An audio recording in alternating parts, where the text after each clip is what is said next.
আসসালামু আলাইকুম, কেমন আছেন সবাই? সুনাম অ্যান্ড সারা একটি নতুন ভ্লগে আপনাদের অনেক অনেক স্বাগত জানাই। আর আজকে এখন সকালবেলা সব কাজের আগে ভাত বসাতে যাচ্ছি। তার কারণ হলো, চলুন আপনাদের বাইরেটা দেখাই। এত বৃষ্টি হচ্ছে রাত থেকে, এই দেখুন। এবারে হাওয়া, জোরে হাওয়া আর বৃষ্টি, বাইরে বেরোনো দায়। তো ছাগলগুলো এখনও বার করা হয়নি। ছাগল, মুরগি, হাঁস সব ওরা ঘরের মধ্যেই ঢোকানো আছে। আর বাইরে যে হাওয়া দিচ্ছে এতে বের করব কি করে। আর এইদিকে আমরা সকালবেলা উঠে আর এই বৃষ্টির দিনে খিদেটাও যেন খুব জোর পাই, সবারই এরকমই হয়। তো আজকে খিচুড়ি খাওয়ার দিন, তো খিচুড়ি আজকে রান্না করব না, তাই ভাতই বসিয়ে দিলাম সকাল সকাল। আর মাঠের দিকটা দেখুন, যেন দেখে মনে হচ্ছে একেবারে বরফ পড়ছে। আর জানেন তো, আমাদের এই সামনে মাঠটা পেরোলেই নদী, তো সেই নদীর জন্য আবার বেশি হাওয়া হয় এই দিকটায়। তো ঘরের মধ্যে চলে এলাম। এই দেখুন, এই ছোট ছোট আলুগুলো আজকে ভাজা করব, একবারে চচ্চড়ি করে লাল লাল করে ভাজা করলে বেশ ভালোই লাগে। খোসা সমেত ভাজা করব এটা। আর এইদিকে আমি আলুগুলো কাটা ধোয়া করে তারপরে লবণ আর হলুদ দিয়ে প্রেসারে দিয়ে দিয়েছিলাম। জল দিইনি, তবুও দেখুন জল একটু বেরিয়ে গেছে। তো এবার এটাকে পেঁয়াজ, লঙ্কা এসব দিয়ে তেল পুড়িয়ে তারপরে তেলে দিব। আর এখানে তেল পুড়িয়ে একটু জিরে আর কালো জিরে ফোড়নও দিয়ে দিয়েছি। আর এবার আলুটা দিয়ে দেব। এখানে এইভাবে আলুটা ভাজা করলে এত সুন্দর লাগে খেতে, ভাতের সঙ্গে বা মুড়ির সঙ্গেও খাওয়া যায়। আর এই পাশে আমি নিয়ে নিয়েছি সোয়াবিনটাও রান্না করব। তো এই কুচি কুচি এগুলো থাকে বলে আমি আগে থালায় ঢেলে তারপরে ওটাকে আবার সেদ্ধ করতে দেব। আর এই দেখুন, এই পাশে আমার আলুটাও ভাজা প্রায় হয়ে এসেছে, তবু আর একটু ভাজতে হবে। তো এখানে সোয়াবিনগুলো আমি ভিজিয়ে দিলাম। আর এই দেখুন, অত বড় ভিডিও হয়ে যাবে বলে পুরোটা দেখানো হলো না। এখানে সোয়াবিন, আলু আর বেগুন, এখানে একটা রসা রসা তরকারি বানালাম। আর এইদিকে বৃষ্টি থেমে গিয়েছে। আর ওই দেখুন, আমাদের হাঁসগুলো খেলা করছে। আর আজকে সারার আব্বু আবার গিয়েছিল এই চিকেন আনতে। এই বৃষ্টির দিনে চিকেন, কষা কষা চিকেন করলে খুব ভালো লাগবে, তাই বলল। দিয়ে আবার চিকেন নিয়ে এলো।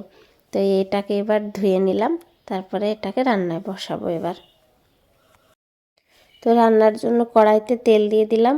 এবার এখানে এলাচ ছেঁচা করেছিলাম সেটা দিয়ে দিলাম। আর তারপরে দিয়ে দিলাম চিনি। তো এই চিনিটা যখন পুড়ে ভালোভাবে ফেনা হয়ে উপরে উঠে আসবে, এই দেখুন উঠে গেছে, তখন পেঁয়াজ দিতে হবে। তো আমি তাই করলাম, এখানে পেঁয়াজটি দিয়ে দিলাম। তো পেঁয়াজগুলো একটু নাড়াচাড়া করে এবার এখানে দিয়ে দেব লবণ। লবণটা দেওয়ার কারণ হলো পেঁয়াজটা যেন তাড়াতাড়ি সেদ্ধ হয়ে যায়। এভাবে রান্না করে দেখবেন, চিনি দিয়ে চিকেন খুবই সুন্দর লাগে খেতে। মিষ্টি লাগবে না, মনে হচ্ছে যে মিষ্টি হয়ে যাবে, কিন্তু না, মিষ্টি লাগবে না, অন্য একটা টেস্ট হবে, খেতে খুব সুন্দর হবে। তো এই দেখুন, আমি এবার মশলা দিয়ে দিলাম। প্রথমে লবণ দিয়ে তারপরে এই বাটা মশলাটা, জিরে, আদা, রসুন এগুলো বাটা ছিল, তো সেইগুলো দিয়ে দিলাম। এবার এখানে হলুদ আর লঙ্কা গুঁড়ো দেব। আজকে গুঁড়ো লঙ্কাতেই রান্নাটা সারছি, আজকে কাঁচা লঙ্কা দিয়ে রান্না করব না। কষা কষা করলে কাঁচা লঙ্কাতে রং আসে না, রংটা একটু কেমন লাগে, তো সেজন্য আজকে গুঁড়ো লঙ্কা দিয়ে রান্নাটা করছি। এখানে আরেকটি জিনিস দিতে হতো, সেটি হলো তেজপাতা। তো তেজপাতা আমি খুঁজেই পাচ্ছি না, আমার গাছে আছে তো সেগুলো কাঁচা, তাই আজ দেওয়া হলো না। এই দেখুন, এবার জল দিয়ে ঢাকা দিয়ে দিলাম মশলাটি ভালোভাবে কষার জন্য। তো মশলা থেকে তেল ছেড়ে দিয়েছে। তো এবার এখানে আমি চিকেন ধোয়া আছে, সেই চিকেনটি এবার দিয়ে দেব, তারপরে আবার ঢাকা দিয়ে দেব। আর এইভাবে রান্না করে দেখবেন, খুবই সুন্দর হয় খেতে। এবার দিয়ে দিলাম চিকেন। তো চিকেনগুলো দিয়ে এবার ভালোভাবে এভাবে নাড়াচাড়া করে তারপরে এবার ঢাকা দিয়ে দিতে হবে। এখানে কিন্তু আর জল দেওয়া লাগবে না, যে লবণ দেওয়া হয়েছে ওখান থেকে জল বেরিয়ে যাবে। আর হ্যাঁ, মাথায় রাখবেন, যে অর্ধেকটা লবণ পেঁয়াজে দিতে হবে আর অর্ধেকটা লবণ এই মাংস দেওয়ার পর। আর এই দেখুন এবার কত সুন্দর জল ছেড়ে গেছে। ওই যে বললাম না, লবণটা এখানে দিলে মাংস থেকে জল বেরিয়ে যাবে, আর জল দেয়া লাগবে না। পরে আপনার প্রয়োজন যদি হয় তখন আপনি দিতে পারেন। তা আমি আবার ঢাকা দিয়ে দেব।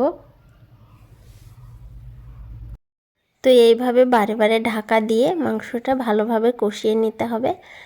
আর যদি খুবই শুকনো মনে হয় তখন গরম জল দিলেও দেয়া যায়। তো আমার ঠিকই আছে, আমার আর জল দেয়া লাগবে না। তো এইভাবে মাংসটিকে ভালোভাবে কষিয়ে এবার রান্না করে নেব। আর আপনাদের সঙ্গে গল্প করতে করতে আমার মাংস রান্না হয়েও গেল। তো আজকে তো বৃষ্টির দিনে অন্য কোনো কাজ নেই, বাইরে আর কি কাজ করব, সবই তো ভেজা। তো বাইরে বেরোনো যাবে না। তো আজকে খাওয়া দাওয়া ছাড়া আর যেহেতু কিছু কাজ নেই, তো সেহেতু ভিডিওটি এখানেই শেষ করছি। তো ভিডিওতে যদি কিছু ভালো লেগে থাকে তাহলে লাইক করবেন আর কমেন্ট করবেন আর আমার চ্যানেলটি সাবস্ক্রাইব করবেন।